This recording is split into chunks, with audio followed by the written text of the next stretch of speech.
Gimana jadinya kalau di masa depan semua memori hidup kita bisa direkam dan diputar ulang kapan aja, kayak nonton film dokumenter versi hidup sendiri. Mari kita lanjutin episode ketiga dari series Black Mirror.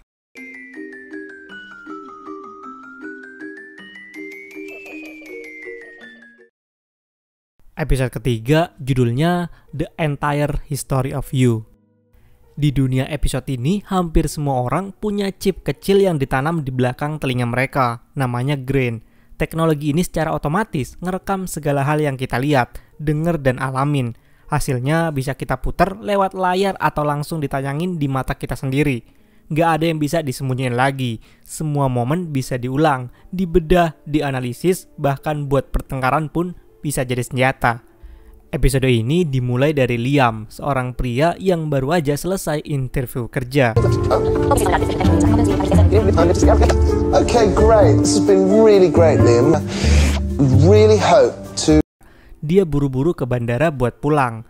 Di bandara itu ada pemeriksaan, coy. Jadi dia harus dicek rekaman aktivitas dia 24 jam terakhir itu ngapain aja.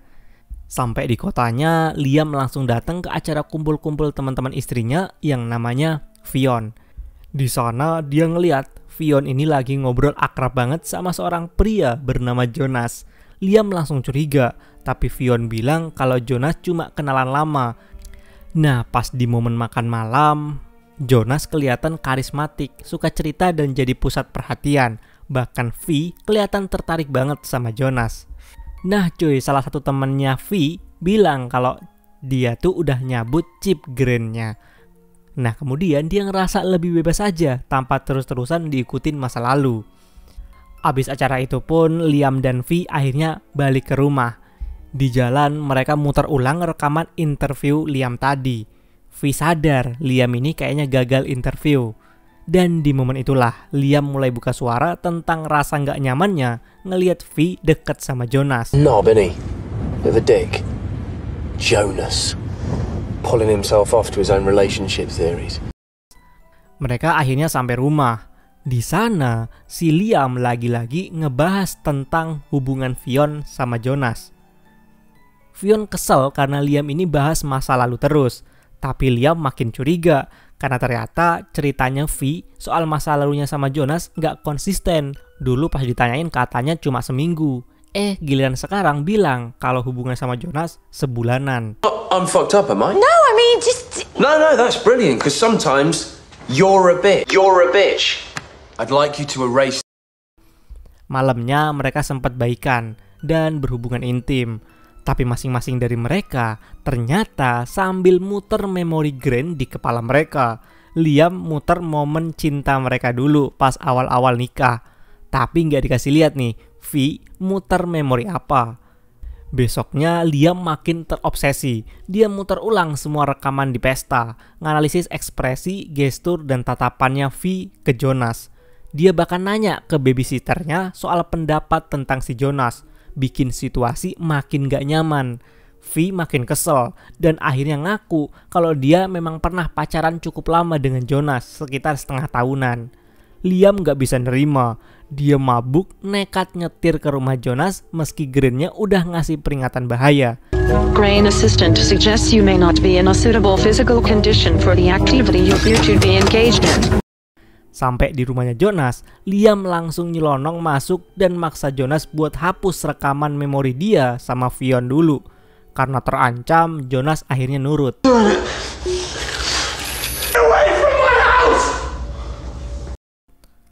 Pas pulang ke rumah, Liam langsung nanya baik-baik ke V.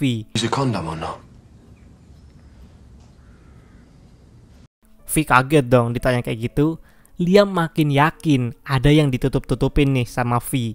Liam muter ulang rekaman dari Jonas yang sempat dia lihat tadi.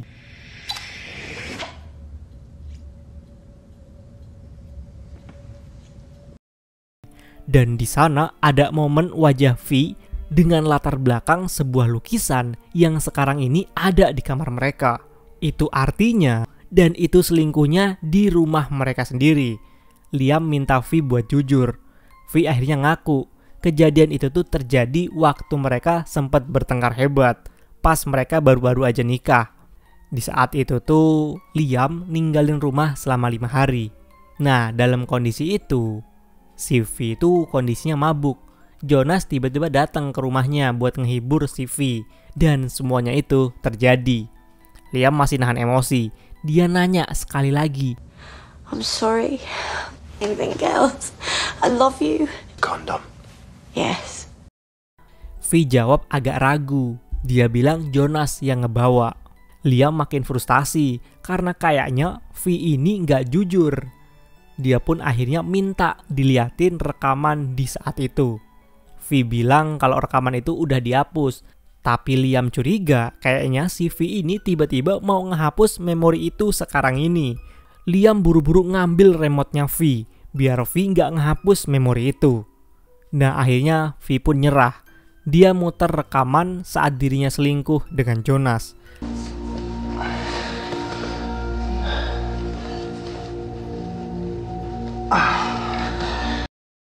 Liam dengan nahan nangis dan emosi ngeliat semua kejadian perselingkuhan itu, detik demi detik, momen demi momen. Disitulah dia sadar kalau ternyata selama ini anak yang dia sayang banget ternyata bukan anak kandungnya. Habis itu pun rumah tangga mereka hancur. Beberapa minggu kemudian, Liam terlihat hidup dalam bayang-bayang kenangan itu. Dia nggak bisa move on. Dia cinta banget sama istri dan anaknya. Di sisi lain, dia dikhianatin dari awal. Akhirnya, satu-satunya cara untuk benar-benar bebas dari bayang-bayang masa lalu adalah dia mencabut chip yang ada di belakang telinganya itu.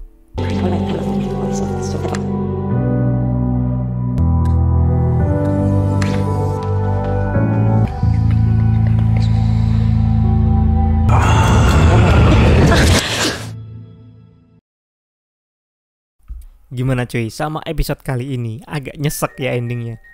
Episode ini tuh jadi gambaran sempurna betapa bahayanya teknologi kalau udah masuk ke ranah paling personal, hubungan dan rasa percaya. Ketika semua kenangan bisa diputar ulang, semua luka juga bisa dibuka kembali kapan aja. Bukannya makin damai, kita malah terjebak dalam lingkaran curiga, cemburu dan luka lama yang terus dipaksa hidup. Liam dan V jadi contoh bahwa kejujuran yang datang terlambat kadang cuma nyisain kehancuran. Episode ini nyentil kita soal masa depan. Ketika teknologi bikin semua hal bisa diingat dengan detail, apakah kita bisa lebih peka atau justru lebih gampang tenggelam dalam rasa sakit? Soalnya nggak semua kenangan perlu disimpan dan nggak semua kebenaran harus diputar berulang-ulang kali. Kadang kemampuan untuk lupa adalah hal yang justru bikin kita bisa bertahan. Nah, dari 3 episode di season 1 Black Mirror ini, menurut kalian, mana yang paling mind-blowing atau paling relate? Coba tulis di kolom komentar.